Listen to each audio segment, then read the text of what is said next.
नमस्कार, खबर भित्रको खबरमा स्वागत छ। म रेखा श्रेष्ठ। प्रतिष्ठित व्यापारी घराना भनेर चिनिएका केही उद्योगी व्यवसायीहरू मध्ये पहिलो नम्बरका व्यापारी हुन् विनोद चौधरी। कंजुसाई नगरी सरस्वती हेरेर सम्मान प्रकट गर्ने हो भने विनोद चौधरीलाई हरेक दिन नागरिक अभिनन्दन गर्दा पनि हुन्छ, किनभने विनोद चौधरीले अन्तर्राष्ट्रिय जगतमा अरबपतिको दर्जा पाएका छन्। देश विदेशको अर्थतन्त्रमा उनको योगदान हुँदै नभएको चाहिँ होइन, तर तिनै चौधरीले देशको कानुन विपरीत शक्ति र पदको चरम दुरुपयोग गरेर अकुत सम्पत्ति आर्जनका लागि नेपाल र नेपालीको आस्था र विश्वासमाथि कुठाराघात गरेका छन्। त्यो पाटो हेर्दा विनोद चौधरी एन्ड कम्पनी राष्ट्रद्रोही हो भन्दा पनि कम होला। तिनै विनोद चौधरीको गैर कानुनी धन्दाको चिरफार गर्नेछौं आजको खबर भित्रको खबरमा।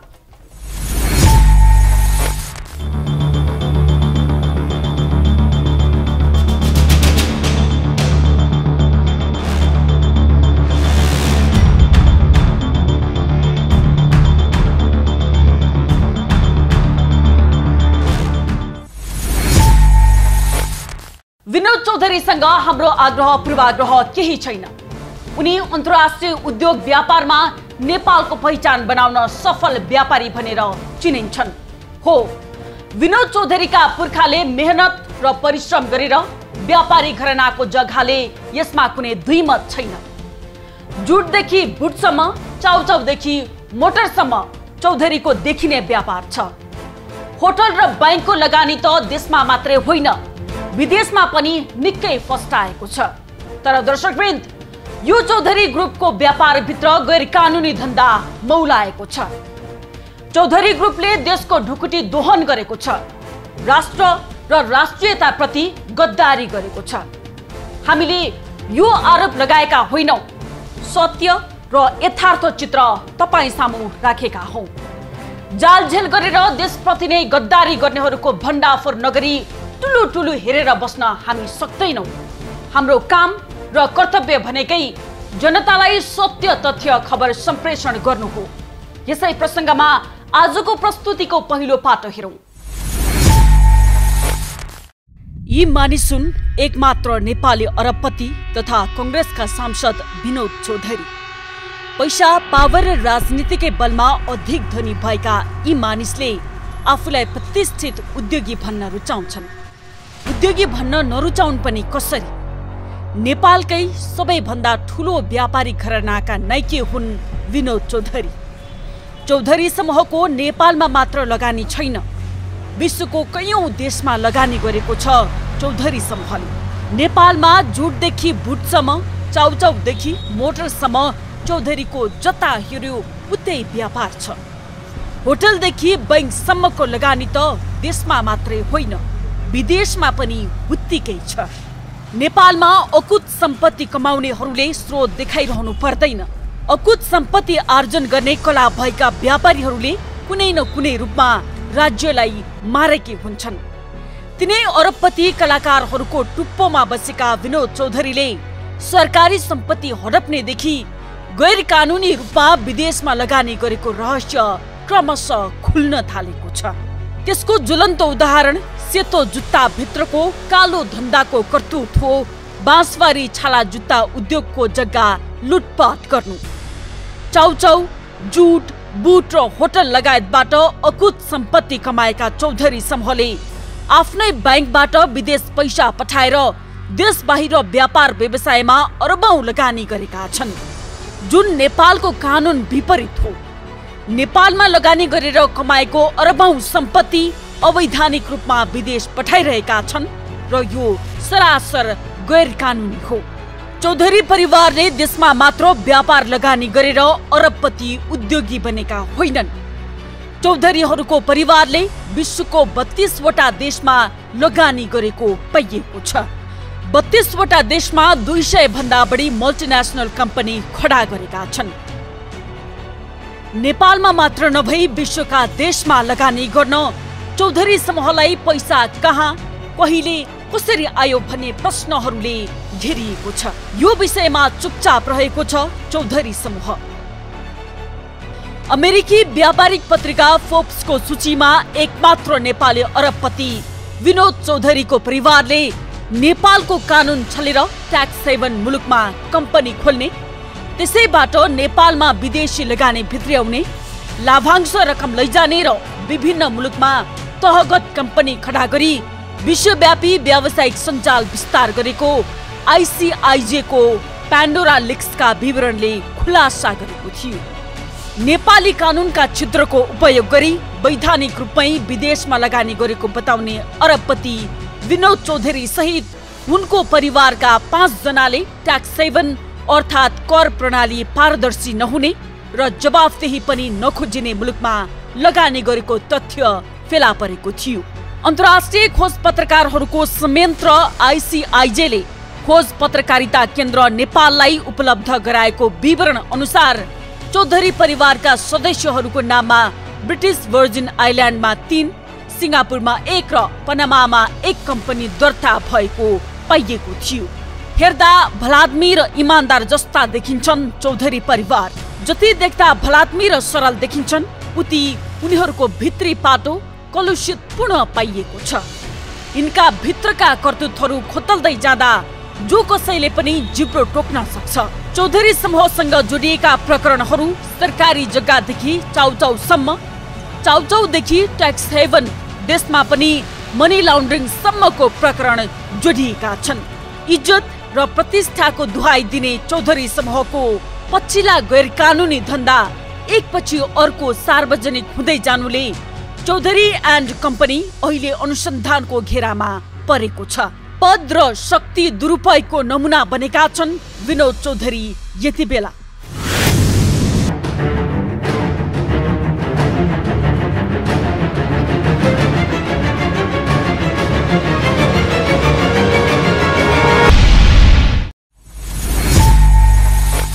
हो, धनाढ्य हुन धन चाहिन्छ, तर के धन आर्जन गर्न इमान र जमान चाहिँदैन?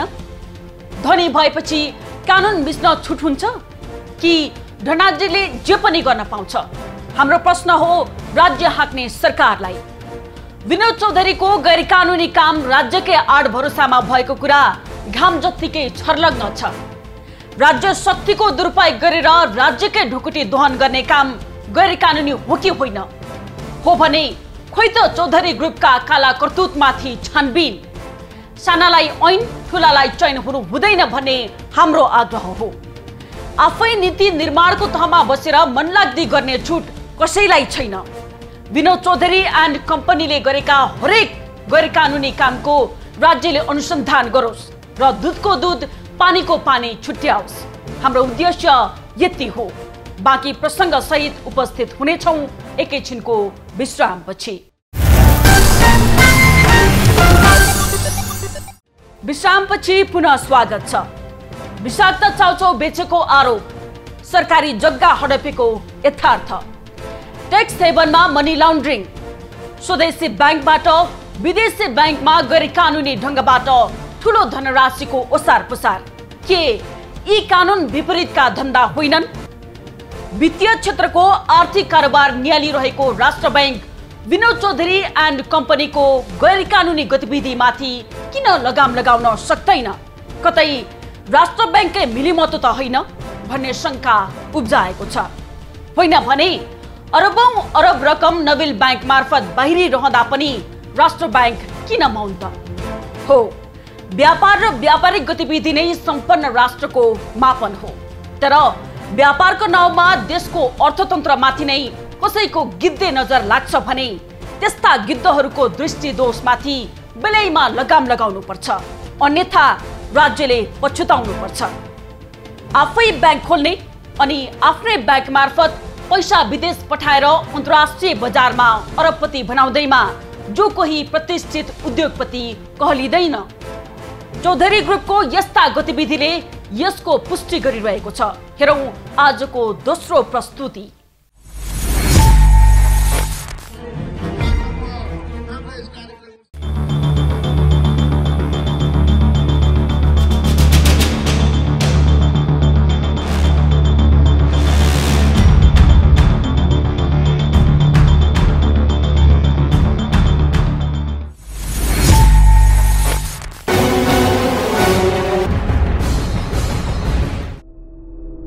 झट्ट हेर्दा इमानदार भलाद्मी स्वभावका देखिने यी विनोद चौधरीले व्यवसाय मात्र गरेको लाग्न सक्छ जो कोहीलाई।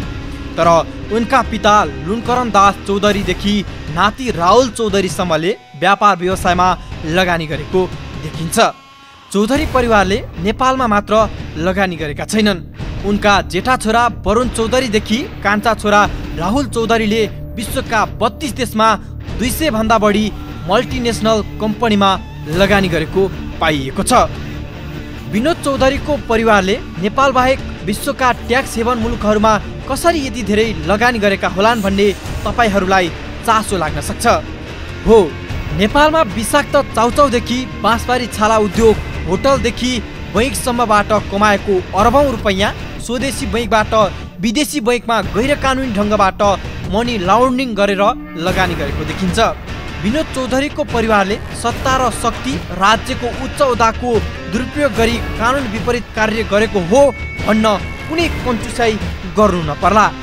चाहे सरकारी जग्गा हडपेको होस् या आम मानिसले खाने चाउचाउमा अत्याधिक विषादीदेखि आफ्नै नबिल बैंक खडा गरी अरबौं रुपैयाँ गैरकानुनी रूपमा विदेश लगेका प्रकरण छताछुल्ल भइसकेको छ।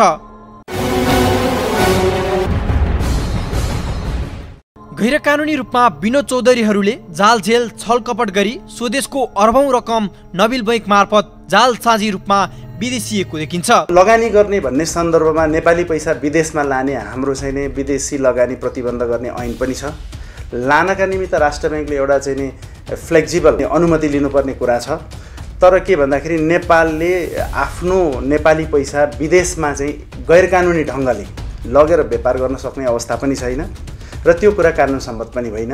त्यस अर्थमा यदि चाहिँ नि तपाईको ठुला खालका व्यापारी घरानाहरू जसको चाहिँ नि राजनीतिक पहुँच छ, जसको चाहिँ नि आर्थिक पहुँच छ, ती त्यस्ता व्यक्तिहरूले चाहिँ नि बाहिरका कोही व्यक्तिहरूसँग मिलेर गैरकानुनी ढङ्गले नेपाली पैसा या अपराधबाट आर्जन गरेका पैसाहरू चाहे त्यो चाहिँ नि जुनसुकै कसुरजन्य कार्यबाट किन नहोस् त्यस्तो अवस्था छ भने त्यसरी लगानी गरेको कुरालाई आज चाहिँ नि तपाईँको ट्रान्सनेसनल अर्गनाइज क्राइमले पनि त्यसलाई समेट्छ र बकाइदा रूपमा के भन्छ भन्दाखेरि धारा 6 मा मनी लन्ड्रिङ पनि हुन्छ है भन्ने सन्दर्भमा आज अघि तपाईँले गरेको प्रश्न जस्तो ती त्यस्ता तह तबकाका व्यक्तिहरूले चाहिँ नि एउटा मात्रै मुलुक होइन विभिन्न मुलुकमा त्यसरी अपराधबाट आर्जन गरेको पैसाहरू लगानी गर्न सक्ने कुराहरू चाहिँ ट्रान्सनेसनल अर्गनाइज क्राइमको आर्टिकल 6 ले पनि भन्छ। त्यसैलाई मेल खाने गरी हामीले चाहिँ नि यो तपाईँको सम्पत्ति शुद्धिकरण निवारण ऐन 2064 पनि अहिले भएको अवस्था हो र त्यसमा सम्बद्ध कसुर भनेर तपाईँको अनुसूचीमा चाहिँ 32-33 वटा कसुरहरू छ जसबाट चाहिँ नि गलत ढङ्गले चाहिँ यदि चाहिँ नि सम्पत्तिहरू आर्जन गरेको छ गैरकानुनी रूपमा भने ती त्यस्ता सम्पत्तिहरू जुनसुकै व्यापार वैधानिक व्यापार गरेको अवस्था छ भने पनि त्यसलाई चाहिँ अन्तर्राष्ट्रिय र राष्ट्रिय कानुनले कसुर मानेको अवस्था छ। यो कुरा रोकिनुपर्छ र कानुनको दायरामा ल्याएर कारबाही गरिनुपर्छ। आफ्नै बैंकमा विदेशी लगानीकर्ता बनेर राज्य सत्तालाई बेकुफ बनाएको छ चौधरी परिवारले। नबिल बैंकमा नक्कली विदेशी लगानीकर्ता बनी पटक पटक सेयरलाई तलमाथि गर्दै हाल 39.44% एनबी इन्टरनेसनल विदेशी लगानीकर्ता हो भनेर राज्यलाई छुट्याएको छ। नबिल बैंकमा विदेशी लगानीका कारण अरबौं रकम नाफा भएको भन्दै नबिल बैंक मार्फत नै अरबौं रकम विदेश जान्थ्यो। जुन पैसा विनोद चौधरीले नै लगानी गरेको कम्पनीमै गएर थुप्रन्थ्यो। नबिल बैंकदेखि एनबी इन्टरनेसनलदेखि साउथ एसिया फाइनेन्सियल सर्भिस कोअपरेटिभमा पुग्थ्यो नबिल बैंकबाट फाइदा भन्दै अरबौं रकम। विनोद चौधरीको यति मात्रै होइन करतुतहरू। नाबालक छोराहरूको नाममा दक्षिण एसियाली वित्तीय सेवा निगम र एनबी कम्पनीमा अरबौं रकम लगानी गरेको देखिन्छ।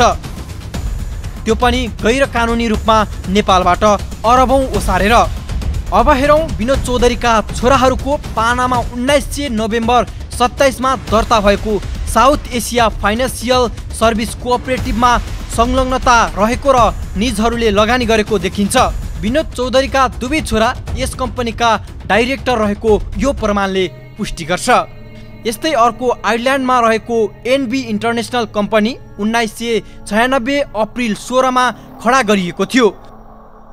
जुन साउथ एसिया क्रपको नाममा चौधरी परिवारको 95% लगानी र 5% सेयर भने बङ्गलादेशको इन्टरनेसनल बैंकको रहेको छ। यति मात्र होइन, 95% लगानी रहेका चौधरी परिवारको यस कम्पनीबाट विदेशी लगानीकर्ता बनेर 39.44% लगानी गर्दै नेपालको कानुन छलेर अरबौं रुपैयाँ लगेको देखिन्छ, जुन गैर कानुनी रहेको छ। नेपालको कानुनको खिलाफ गएर चौधरी समूहले विदेशमा लगानी र नेपालबाट अरबौं पैसा ओसार पसार गर्दै आएको छ भने नेपाल सरकार र राष्ट्र बैंक टुलु हेरिरहेको छ। यसबाट नै थाहा हुन्छ कि विनोद चौधरीले राजनीतिक शक्तिको आडमा नेपालको संविधानलाई कसरी कुल्चेका छन्। विनोद चौधरीको गैरकानुनी धन्दाको नालीबेली छत्ताछुल्ल हुँदा पनि न त सरकार कारबाहीको कदम चाल्छ न त राष्ट्र बैंक नै केही बोल्छ। यसबाट नै प्रश्न उठ्छ कि राज्य नै विनोद चौधरीको अवैध धन्दा जोगाउन ढाल बनेको छ।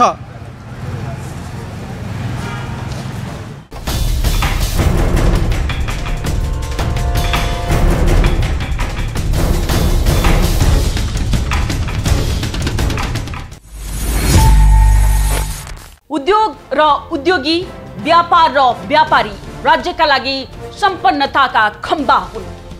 राज्यको अर्थतन्त्र टिकाउने दायित्व यिनीहरूको काँधमा पनि रहेको हुन्छ।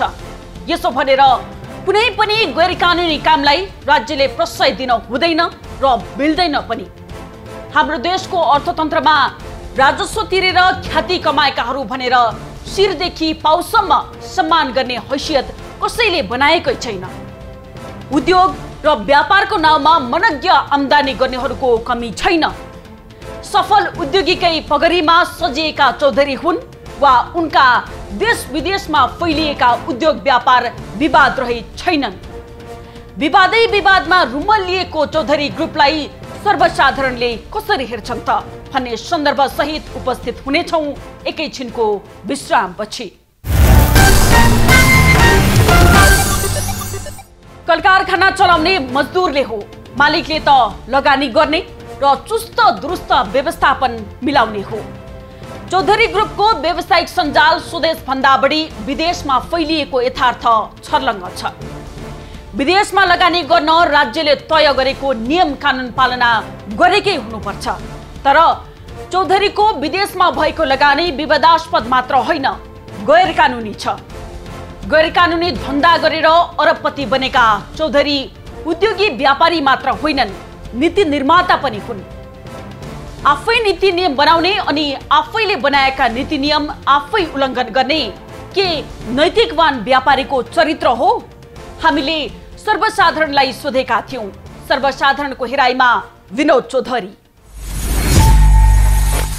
आम नेपालीले अब अहिलेसम्म उहाँलाई एउटा प्रथम रोजगारदाताको रूपमा उहाँ परिचित पनि हो। एउटा चाहिँ अब नेपालको र एसियाको पनि टप जुन धनी भनेर चिनिन्छ।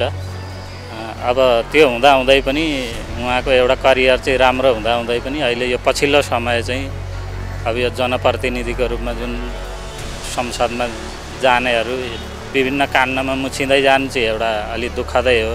त्यहाँ माथि उहाँ अलिकति रोजगारदाता भएकोले पनि अझ अरूभन्दा पनि झन् थप जिम्मेवारी हुनुपर्ने ठाउँमा अब यो बाँसबारीको जग्गा काण्डले पनि अलिकति उहाँलाई प्रमाणितै गरे जस्तो लाग्यो। अब त्यो उहाँ दोषी भएर पनि अब जग्गा फिर्ता आइसकेपछि त उहाँ दोषी नै भन्ने चाहिँ अब आम जनतामा छ।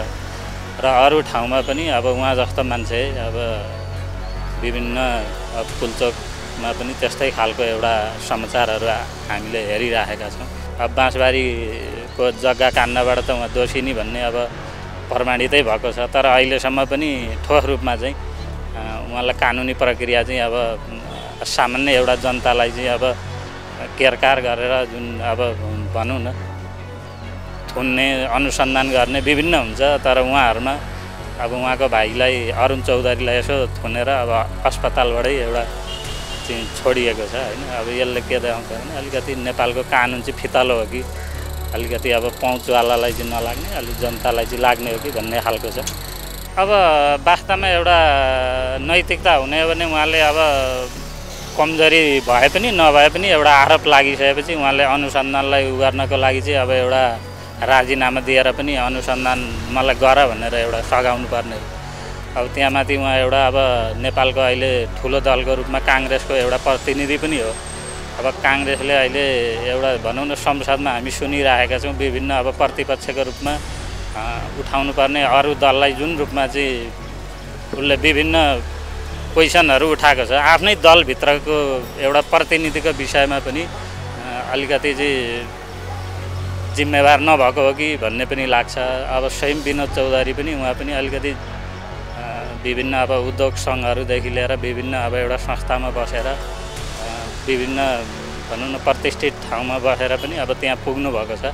त्यहाँ पुगेको मान्छे अलिकति अनुसन्धानलाई सहयोग गर्छु म भन्ने खालको चाहिँ उहाँको पनि अलिकति नैतिकतामा चाहिँ प्रश्नै उठेको। नेपालको लागि विडम्बना नि भन्नुपर्छ। अहिले अब संसदमा चाहिँ एउटा अरू व्यक्तिको पनि हामीले सुन्दाखेरि अलिकति नेपाली जनतालाई चाहिँ के लाग्छ भने यो संसद भवन चाहिँ अब यस्तै फटा गर्ने ठगी गर्ने खालको चाहिँ एउटा चाहिँ संरक्षण गर्ने थल हो कि भन्ने जस्तो पनि एउटा आम रूपमा पर्न गएको छ। त्यस्तै अरू पनि प्रतिनिधिको विषयमा अब रवि लामिछाने भयो होइन, अब कृष्णबहादुर मराहरूदेखि लिएर अब वर्षमान पुनहरूदेखि लिएर अब संसदमा जति व्यक्तिहरूको बारेमा क्वेसन उठेको छ, तर त्यो विषयमा चाहिँ संसदले अहिलेसम्म ठोस रूपमा चाहिँ कदम चाल्न सकेको छैन।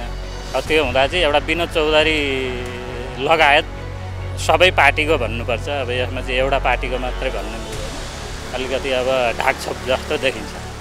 मेरो विचारमा सामान्य मान्छे कहिले पनि धनी हुन सक्दैन। हेर्नुहोस्, मान्छेले श्रमको शोषण गरेर या अथवा कुनै पनि चिजको यस्तै खालका प्रकरणहरू नगरिकन मान्छे एकैपटक धनी भन्न सक्दैन।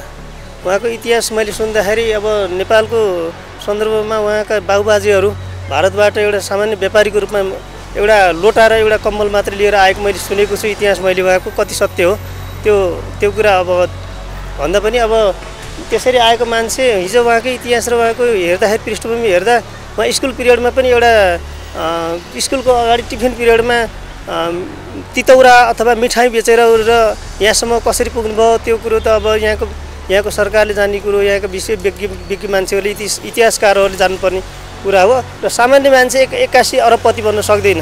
यस्तै खालको प्रकरण गर्ने, अन्याय अत्याचार गरी शोषण दमन गरेरै मान्छेले सम्पत्ति जोड्छ। सामान्य मान्छेले त केही गर्नै सक्दैन नि यो देशको कन्टेक्स्टमा। अब यस्तै खालको अब सत्तामा पावरमा भएका मान्छेहरूले गर्छन् यस्ता। सामान्य मान्छेको त पहुँच हुँदैन। सामान्य मान्छेहरूको लागि त कानुनले छेक्छ, जेल नेल पुलिस प्रशासनले रोक्छ। अब यो नेपालको सन्दर्भमा यस्तै पुँजीपति मान्छेहरूले नै सत्तामा पदमा पुगेकै मान्छेहरूले नै यस्ता खालका घटनाहरू घटाउने, यस्ता खालका जग्गाहरू हडप्ने, शोषण गर्ने, अन्याय गर्ने, दमन गर्ने, सत्तामा पुगेर र आफ्नो हालिमुहाली गर्ने गरेका छन्। त्यही नै अब देश र जनताको लागि सोच्नु त यहाँ कोही पनि जन्मेको छैन। देश र जनताको नारा दिएर, गरिबको नारा दिएर गरिबहरूलाई भोट ब्याङ्क बनाएर सत्तामा पुग्ने अहिलेसम्मको नेपालको कन्टेक्स्टमा त्यही नै छ।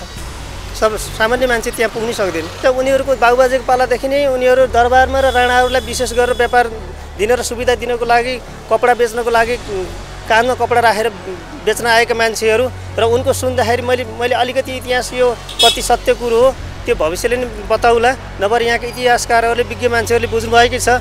उहाँको प्रत्यक्ष रूपमा मैले सुनेको राजा वीरेन्द्रको भाइ धीरेन्द्र सिंहसँग व्यवसायमा पार्टनरसिप थियो भन्ने सुनेको छु मैले। त्यो कति सत्य कुरो हो त्यो भविष्यले पनि बताउला, अथवा यहाँका इतिहासकार विज्ञ मान्छेहरूले पनि भन्न सक्नुहुन्छ। र त्यो एक्कासी उहाँ एकाएक राजदरबार हत्याकाण्ड पछाडि नै चर्चामा आउनु भएको छ। आउनुको पछाडिको कारण धीरेन्द्र सिंहसितको पार्टनरसिपको अहिलेसम्म धीरेन्द्रको सम्पत्ति कहाँ छ भन्ने कुरो थाहा छैन। यो देशमा अहिलेसम्म त्यो कुनै निकायले पनि खोजेको छैन, त्यसको लेखाजोखा छैन। उहाँ पावरमा हुनुहुन्छ, उहाँ सत्तामा हुनुहुन्छ, त्यसले गर्दा नि उहाँलाई यो देशको कानुनले छुन सकेको छैन होला। उहाँले एक्लै गर्नुभएको छैन, पक्कै पनि उहाँलाई साथ दिने त्यो एउटा गिरोह हुनुपर्छ। पुलिस प्रशासन अब यहाँको न्यायालयदेखि लिएर सबै त्यहाँ उहाँको टिमवर्कमै उहाँले काम गरेको हुनुपर्छ। उहाँ विनोद चौधरीले एक्लै चाहेर पक्कै पनि हडप्नु भएको नहोला जस्तो लाग्छ मलाई। उहाँकोबाट चाहिँ के सिक्यो भने मान्छेले जतिसुकै धन सम्पत्ति कमाए पनि अझ फेरि लास्टमा आउनु भनेको नि राजनीति गर्नलाई जस्तो रहेछ। अहिले जस्तै सेलिब्रिटीहरू पनि अब सेलिब्रिटी भए त्यसपछि राजनीतिमा इन्ट्रेस्ट राख्यो नि त। राजनीतिमा आउनुको इन्ट्रेस्ट चाहिँ जोसँग पनि हुँदो रहेछ भन्ने चाहिँ एउटा उहाँबाट चाहिँ सिकेको मैले एउटा त्यो छ। नेपालको कानुनले होइन अब के प्रक्रिया छ, प्रक्रिया अनुसार जाने हो होइन। हामीहरूले जग्गा हडप्यो, भ्रष्टाचार गऱ्यो, जसलाई पनि भन्न मिल्यो, सर्वसाधारण रूपमा नर्मली रूपमा जसलाई पनि भन्न मिल्यो होइन। अब उहाँले गरेको हो कि होइन, प्रमाण के छ कसो छ त्यो कानुनी प्रक्रिया अलग होला। तर मलाई चाहिँ के लाग्छ भने सरकारी जग्गा हडपे पनि कुनै कानुनी माध्यमबाट कुनै के भनौँ अब सेटिङ भन्न मिलेन होइन। यसलाई चाहिँ सरकारलाई केही पर्सेन्ट फाइदा हुने गरेर सरकारसँग समन्वय गरेर पनि गरे हो कि होइन। यत्तिकै अहिले सांसद भएर ल नेपाली कङ्ग्रेसको एउटा सांसद हुनुहुन्छ, त्यसैले नेपाली कङ्ग्रेसलाई आक्षेप लाउने केही पनि कुरा नभएर विनोद चौधरीको एउटा इस्यु पनि बनाएको हो कि साँच्चीकै हडपेको हो, त्यो चाहिँ सत्य तथ्य मलाई पनि थाहा छैन होइन। हामीले त्यो तपाईँ जस्तै सामाजिक सञ्जालमा सुनेका कुरा हुन्, त्यो सुनेका कुराहरूलाई चाहिँ मैले चाहिँ हो पनि भन्न सक्दिनँ, होइन पनि भन्न सक्दिनँ, होइन हुन पनि सक्छ। त्यसैले गर्दा चाहिँ सरकारी जग्गा हडपेको हो भने त्यो चाहिँ सरासरै गलत हो, उहाँको गलत हो। अब त्यो जग्गालाई चाहिँ फिर्ता दिइसके ठिकै छ, गलत हो होइन। अब त्यसो होइन, कानुनी प्रक्रिया मिलाएको थिएँ के अरे केही समयका लागि कन्ट्र्याक्ट गरेका थिएँ, उनले के अरे त्यो सञ्चालन गरे, त्यो सञ्चालन गरे बापत सरकारलाई ट्याक्स कर बुझायो होला। म चाहिँ के भन्छु भने यदि दोषी हुनु भने कानुनी अनुसार उहाँलाई कारबाही गरियोस् होइन। अब नेपालको कानुनले सबैलाई बराबर मान्छ, कसैलाई धनी कसैलाई गरिब मान्दैन। विनोद चौधरी अरबपति हुन् भने पनि कानुनका अगाडि ऊ पनि गरिब नै हुन्, हामी पनि गरिब नै हुन् होइन। सोझा जनसमुदाय र साधारणका लागि पनि त्यही कानुन हो र ठुला अनि विशिष्ट र उच्च पदस्थ व्यक्तिहरूको लागि पनि त्यही कानुन हो, मलाई चाहिँ त्यो लाग्छ होइन। तर नेपालको सन्दर्भमा कता कता मैले पनि यसो सुनेको भोगेको यसो देखेको अनुसार चाहिँ अहिले नेपालको राजनीतिक अनि पछिमा हस्तक्षेपले चाहिँ कस्तो भन्दाखेरिमा अलिकता पैसाको र पावरको आधारमा केही कानुन प्रक्रिया पनि अलि झमेला भएको पनि देखाएको छु। हामी जस्तो सर्वसाधारणदेखि लिएर सरकारको चाहिँ प्रमुख प्रधानमन्त्री राष्ट्रपतिसम्म पनि एउटै कानुन हो नि त। सजाय त कानुन त सबैलाई लाग्छ, बराबर हुन्छ नि त होइन। नभए त त्यो कानुनको चाहिँ संविधानको के मतलब हो र। यदि त्यसरी कसैले पनि कानुन र चाहिँ संविधानभन्दा माथि गएर जानु खोजेर पनि जाने सक्ने स्थिति हुँदैन, कानुनले छुट दिँदैन होइन। अब उहाँले पावरको हिसाबले शक्तिको चाहिँ केन्द्रको हिसाबले नै उहाँले त्यसरी भन्नुभएको जस्तो मलाई लाग्दैन। अदालतले छुट्दैन, त्यसरी दुरुपयोग गर्न पाइँदैन। यदि गर्नुभएको रहेछ भने त्यो चाहिँ कानुन बमोजिम, त्यसको दण्ड जरिमाना सजाय होला। विनोद चौधरी त अब हामीले सुनेसम्म त अब व्यापारी मान्छे, डलरपति मान्छे, हामी पनि त्यस्तै व्यवसायी बन्नुला भन्ने चाहिँ एउटा नै लागिरहेको हो। हामीलाई पनि एउटा त्यस्तो खालको एउटा हुन्छ नि त, एउटा चाहिँ उहाँ त के त भन्दाखेरि उत्प्रेरणाको स्रोत हो होइन। नेपाली चाहिँ नि एउटा मान्छे, नेपाली नागरिक चाहिँ विश्वको अरबपति डलर अरबपतिमा सूचीकृत भएको व्यक्ति होइन, त्यो हिसाबले राम्रो हो। तर पछि जुन उहाँको विषयमा आइरहेछ नि यो कुराहरू अलिकति यो उहाँप्रति त्यो जुन जग्गाकै विषय, सार्वजनिक जग्गाहरू अलिकति हडपेको भन्ने कुराहरू, त्यसले गर्दा अलिकति खल्लो भइरहेछ। त्यसलाई चाहिँ उहाँले के कसो हो मिडियामा आएर हुन्छ अथवा अदालत कसरी हुन्छ प्रक्रियाबाट आएर उहाँले त्यो आफूलाई चोख्याउनुपर्छ होइन भने प्रमाणित गर्नुपर्छ भन्ने लाग्छ। एउटा अङ्ग्रेजी उखान भनाइ छ, the sky is the limit भन्छ के। भन्नेको अर्थ के हो भने यो अब अहिलेका संसारका सबभन्दा धनीहरू तपाईँ हेर्नुहोस् है, अम्बानीहरू हेर्नुहोस् अथवा बिल गेट्सहरू हेर्नुहोस्, तिनीहरूलाई पनि पुगेको छैन।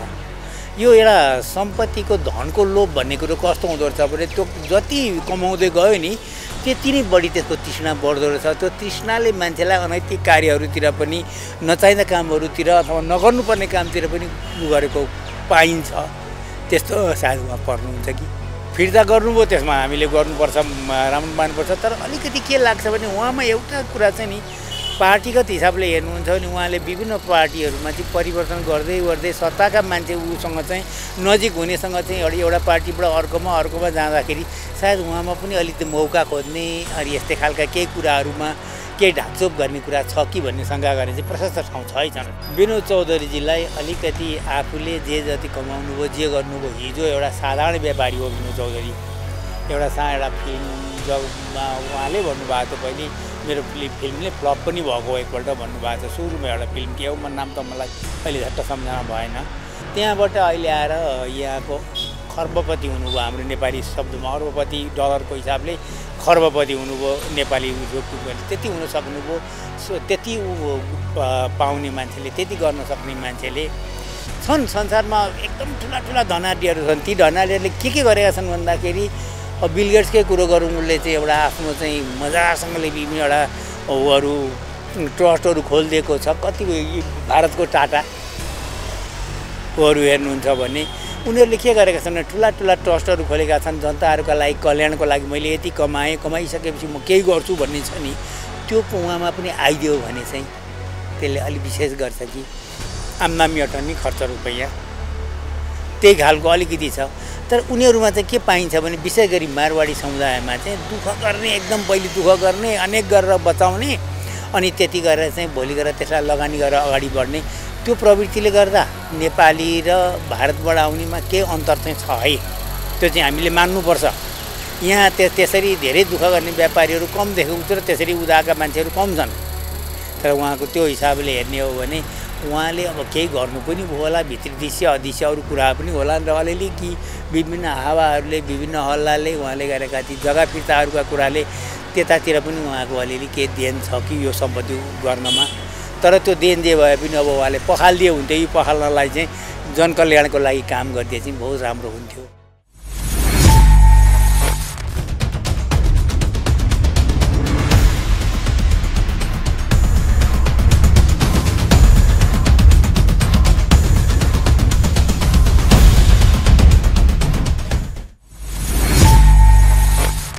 देशको प्रतिष्ठित व्यापारिक घरानाको करनी र कथनीमा विचलन देखिनु दुखद पक्ष हो।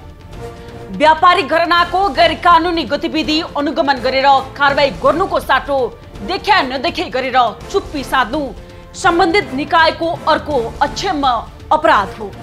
हाम्रो उद्देश्य स्पष्ट छ। कुनै पनि गैर कानुनी धन्दा गर्ने व्यक्ति, सङ्घ संस्था वा सरकारी निकाय नै किन नहोस्, गलत गरेको छ भने कारबाहीको भागीदार हुनै पर्छ। शक्ति र दम्भको भरमा कसैले पनि कानुन विपरीत हरकत गर्छ भने हामी आफ्नो व्यावसायिक धर्ममा अविचलित सक्रिय रहिरहनेछौँ र यथार्थ उजागर गरिरहनेछौँ। यो हाम्रो प्रतिबद्धता हो। हवस् त आजलाई यति नै। भोलि अर्को खास विषय लिएर उपस्थित हुनेछौँ। खबर भित्रको खबरका लागि हेर्दै रहनुहोला एभी न्यूज खबर। नमस्कार।